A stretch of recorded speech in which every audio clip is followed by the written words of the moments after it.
সুপ্রিয় দর্শক, আসসালামু আলাইকুম। অনুসন্ধানী টাইম চ্যানেলে যুক্ত হওয়ার জন্য আপনাকে অসংখ্য ধন্যবাদ। জানিয়ে দিচ্ছি আমাদের হাতে থাকা সর্বশেষ আপডেট। আর বরাবরের মতো সর্বশেষ আপডেট জানাতে আপনাদের পাশে আমি সাইমন সুজন।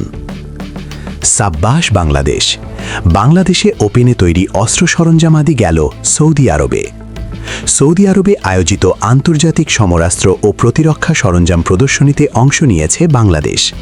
এই মর্যাদাপূর্ণ আয়োজনে বাংলাদেশের স্টলের দেশীয় বিভিন্ন প্রতিষ্ঠানের তৈরি সমরাস্ত্র, সামরিক সরঞ্জাম এবং ইউনিফর্ম প্রদর্শিত হচ্ছে, যা দেশীয় প্রতিরক্ষা শিল্পের সক্ষমতা ও অগ্রগতিকে আন্তর্জাতিক অঙ্গনে তুলে ধরছে। প্রদর্শনীতে আন্তর্জাতিক ক্রেতা দেশগুলোর জন্য বাংলাদেশে তৈরি BDG-8 রাইফেল, দেশীয় উৎপাদিত বুলেট, মর্টার শেল এবং আধুনিক নাইট ভিশন গগলস প্রদর্শন করা হচ্ছে। উল্লেখযোগ্য আরেকটি ইকুইপমেন্ট হল ব্রিসের থিয়ন গ্রুপ থেকে প্রযুক্তি হস্তান্তরের মাধ্যমে দেশের নাইট ভিশন ডিভাইস নির্মাণ করছে বাংলাদেশ। সেনাবাহিনী পরিচালিত Bangladesh machine tools factory BMTF নিজস্ব ফ্যাসিলিটিতে অত্যাধুনিক মনোকুলার ও বাইনোকুলার নাইট ভিশন ডিভাইস নির্মাণ করছে। সম্প্রতি সৌদি আরবে অনুষ্ঠিত ওয়ার্ল্ড ডিফেন্স শো 2026-এ বাংলাদেশি স্টলে এটি প্রকাশ করা হয়েছে। এসব নাইট ভিশন বাংলাদেশ সশস্ত্র বাহিনী এবং স্পেশাল ফোর্স ব্যবহার করছে। এসব পণ্যের মাধ্যমে বাংলাদেশ কেবল নিজস্ব চাহিদা পূরণই নয়, পাশাপাশি বৈদেশিক বাজারেও প্রতিরক্ষা সরঞ্জাম রপ্তানি সক্ষমতা প্রদর্শন করছে। পর্দার আড়ালে বাংলাদেশের 10টি আপকামিং গেম চেঞ্জার অস্ত্র। জাতীয় নিরাপত্তা উপদেষ্টা খলিলুর রহমানের ভাষ্য অনুযায়ী অন্তর্বর্তীকালীন সরকারের মেয়াদের শেষ দিকে এসে বিভিন্ন দেশের সাথে কেনাকাটা সংক্রান্ত আলোচনা ও চুক্তিগুলো কোনো বিচ্ছিন্ন উদ্যোগ নয়, এটি একটি ধারাবাহিক প্রক্রিয়ার অংশ। দায়িত্ব নেবার পর থেকে সামরিক বাহিনীর সক্ষমতা বাড়ানোর মতো কাজগুলো হাতে নেয় অন্তর্বর্তী সরকার। অন্তর্বর্তী সরকার বাংলাদেশের সামরিক সক্ষমতা বাড়ানোর জন্য যথেষ্ট কেনাকাটা করার জন্য আলোচনা চালিয়েছে এবং শেষ পর্যন্ত বাংলাদেশের জন্য সবথেকে জরুরি সমরাস্ত্র ক্রয়ের দ্বারপ্রান্তে দাঁড়িয়ে আছে। এর মধ্যে উল্লেখযোগ্য প্রতিরক্ষা চুক্তিগুলো সম্পর্কে সংক্ষেপে আলোচনা করছি। নাম্বার 1, চীনের সঙ্গে সরকার পর্যায়ের চুক্তির মাধ্যমে ড্রোন কারখানা স্থাপন। আনুষ্ঠানিকভাবে China electronics technology group corporation CTC এর সাথে ড্রোন প্রযুক্তি হস্তান্তর চুক্তি স্বাক্ষর করেছে বাংলাদেশ বিমান বাহিনী। এর আওতায় বগুড়ায় কারখানা নির্মাণ করে CTC এর ডিজাইন করা বিভিন্ন মডেলের ড্রোন উৎপাদন করা হবে। নাম্বার 2, পাকিস্তান থেকে J-7 থান্ডার যুদ্ধ বিমান ক্রয়। সম্প্রতি সূত্রগুলো বলছে $720 মিলিয়ন বিনিময়ে 12টি J-7 ব্লক 3 কিনেছে বাংলাদেশ বিমান বাহিনী। সরকার পাকিস্তান থেকে 12টি J-7 ব্লক 3 যুদ্ধ বিমান সংগ্রহের উদ্যোগ নিয়েছে। এর জন্য খরচ ধরা হয়েছে $720 মিলিয়ন। বাংলাদেশি মুদ্রায় যা প্রায় 8,856 কোটি টাকা। চীন থেকে J-10C যুদ্ধ বিমান সংগ্রহ। বাংলাদেশের সংবাদ মাধ্যমগুলোর খবর অনুযায়ী বাংলাদেশ বিমান বাহিনীর জন্য চীন থেকে $2.2 বিলিয়ন বা 27,060 কোটি টাকার বিনিময়ে 20টি J-10C যুদ্ধ বিমান ক্রয়ের চুক্তি চূড়ান্ত করেছে বাংলাদেশ।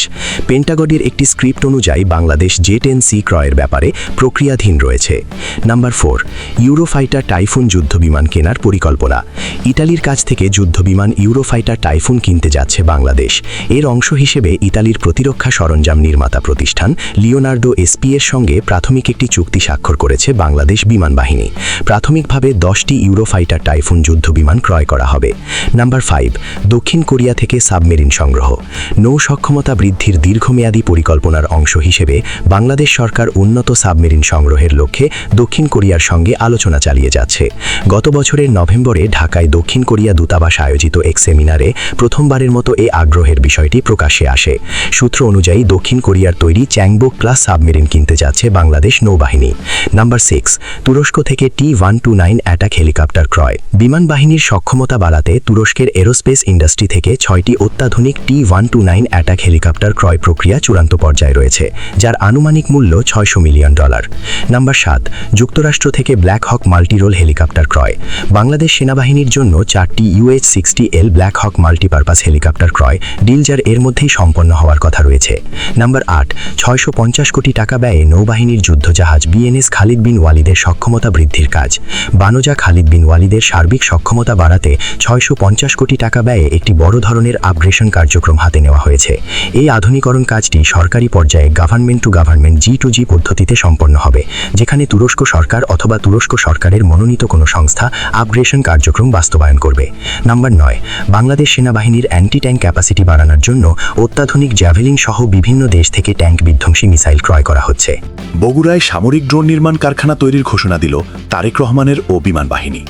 তো আমাদের এখন খুব ইচ্ছা এখানে একটা ভালো ঘাঁটি স্থাপন করার, কিন্তু এরই প্রাথমিকভাবে আমরা ইনশাল্লাহ অতি শীঘ্রই এখানে একটা নিউ ম্যানুফ্যাকচারিং প্লান্ট কাজ শুরু করছি, যেটাতে আমাদের নিজস্ব সক্ষমতায় আমরা আগামীতে আমাদের নিজস্ব প্রযুক্তির মাধ্যমে এবং অবশ্যই বিদেশ থেকে প্রযুক্তি নিয়ে আসছি আমরা সব মিলিয়ে আমরা নিজেরাই সক্ষম হব একটা ড্রোন বলছি না, আমি কিন্তু ইউএভি বলছি, difference between U and drone.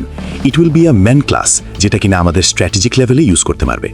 প্রায় 1 বছর আগে আমি বগুড়ায় এসেছিলাম এবং তখন এখানকার রানওয়ের অবস্থা খুব খারাপ ছিল এবং ইমিডিয়েটলি আমরা তখনকার জনপ্রশাসনকে সাথে নিয়ে এবং এখানকার যারা গণ্যমান্য ব্যক্তি আছেন সবাইকে আমরা সাথে নিয়ে এখানকার জন্য আমরা অতি দ্রুতভাবে আমাদের রানওয়ের মেরামত করেছি এবং আল্লাহর রহমতে এখানে ফ্লাইং ফিরে এসছে।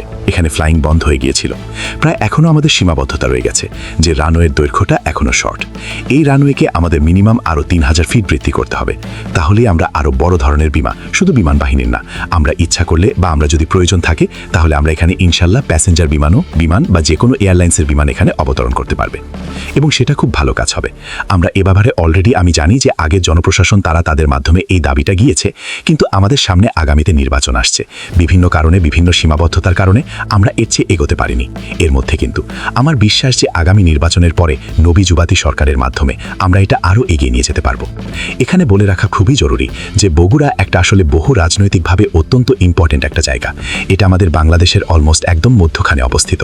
পুরা বাংলাদেশকে যদি তুলে ধরি তাহলে প্রায় মাঝামাঝি আমাদের এটা অবস্থিত এবং এখানে আমাদের অনেক আগে থেকেই বিমান বাহিনী, এখানে সেনাবাহিনীর বিরাট ক্যান্টনমেন্ট আছে, কিন্তু এই উত্তরাঞ্চলে বিমান বাহিনীর সেরকম কোনো ফুটেজ ছিল না, যেটা কিন্তু ঢাকা থেকে আমরা কন্ট্রোল করছিলাম। সো এখন এখানে একটা যদি আমাদের ভবিষ্যতে পরিকল্পনা যেভাবে আছে, আমরা আগেও চেয়েছিলাম যে কোনো কারণেই আমাদের পরিকল্পনা বাস্তবায়িত হয়নি, তো আমাদের এখন খুব ইচ্ছা এখানে একটা ভালো ঘাঁটি স্থাপন করার। কিন্তু এরই প্রাথমিকভাবে আমরা ইনশাল্লাহ অতি শীঘ্রই এখানে একটা নিউ ম্যানুফ্যাকচারিং প্লান্ট কাজ শুরু করছি, যেটাতে আমাদের নিজস্ব সক্ষমতায় আমরা আগামীতে আমাদের নিজস্ব প্রযুক্তির মাধ্যমে এবং অবশ্যই বিদেশ থেকে প্রযুক্তি নিয়ে আসছি আমরা সব মিলিয়ে আমরা নিজেরাই সক্ষম হব একটা ড্রোন বলছি না, আমি কিন্তু ইউএভি বলছি, difference between U and drone. It will be a main class, যেটা কিনা আমাদের স্ট্র্যাটেজিক লেভেলে ইউজ করতে পারবে। এটা অনেক বড় সক্ষম হবে, আমি ডিটেলসে এখন যাচ্ছি না, কিন্তু যেটা আমরা অনেক বৈদেশিক মুদ্রার বিনিময়ে কিনি, আমরা বিভিন্ন বাহিনী কিনছি, সেটা আমাদের নিজস্ব সক্ষমতায় হয়ে যাবে এবং ইনশাল্লাহ আমরা আমাদের প্রযুক্তি দিয়ে ভবিষ্যতে এটাকে আরও উন্নত করতে পারবো এবং আমরা যার প্রয়োজন তাদেরকে সরবরাহ করতে পারবো। এছাড়াও আমি যেটা বললাম, আমাদের এখানে একটা পূর্ণাঙ্গ ঘাঁটির খুবই বিশেষভাবে প্রয়োজন এবং এই ঘাঁটিটা স্থাপিত হলে তাহলে আমাদের উত্তরবঙ্গ এবং উত্তরাঞ্চলের যে আমাদের রেসপন্সিবিলিটি রয়ে যায় সেটা আমরা পালন করছি, যেহেতু আমাদের অত্যাধুনিক রেডার এখানে এখন আছে। সাথে আমাদের যদি এখানে আমাদের মিনিমাম ফাইটার এয়ারক্রাফট বা যে কোনো ধরনের বিমান আমরা এখানে আনতে চাই সেটা আনতে পারবো, তো সেজন্য আমরা ইনশাল্লাহ কাজ করে যাব। সুপ্রিয় বন্ধুগণ, আপনার মূল্যবান মতামত জানিয়ে দিন আমাদের কমেন্ট বক্সে। সেই সাথে আমাদের চ্যানেল সাবস্ক্রাইব করতে মোটেও ভুলবেন না, যাতে এমন সব গুরুত্বপূর্ণ বিশ্লেষণ আপনার কাছে পৌঁছাতে পারে। Thanks for watching my video. Allah Hafiz.